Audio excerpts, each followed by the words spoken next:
एक समय की बात है, एक सुंदर गांव में एक प्रसिद्ध ज्ञानी रहता था। उस ज्ञानी के पास एक शिष्य था जो जीवन की सच्चाई को जानने की तलाश में था।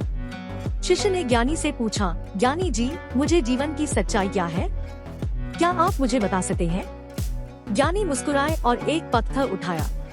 उसने शिष्य को दिया और कहा, जा, इस पत्थर को जंगल में ले जा, लेकिन ध्यान से जाओ। किसी से ना बताओ कि मैंने तुझे इस पत्थर के नीचे क्या दिखाया है। शिष्य ने पत्थर लिया और जंगल की तरफ चला गया। वहाँ उसने पत्थर को एक कुआं के पास रखा। कुआं बहुत गहरा था। शिष्य पत्थर को कुआं में फेंकते हैं। पठार गिरा और एक आवाज आई, तुमने मुझे दर्द दिया। शिष्य शौक में आया और पत्थर को उठाने लगा, पर फिर से उसने एक आवाज सुनी, तुमने मुझे चोट पहुंचाई। शिष्य डर से कांप रहा था और पत्थर को और तेजी से उठाने लगा।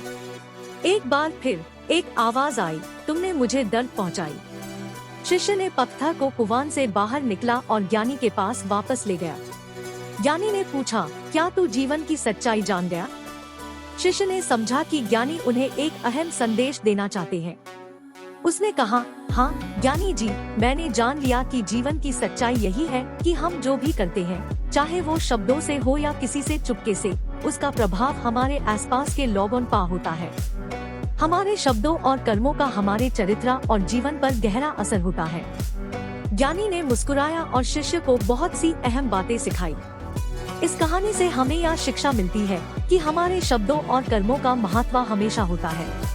हमारे कर्मों से हमारे जीवन और दूसरों के जीवन पर असर होता है। जीवन की सच्चाई यही है कि हमें सदैव सत्य और नीति के मार्ग पर चलना चाहिए।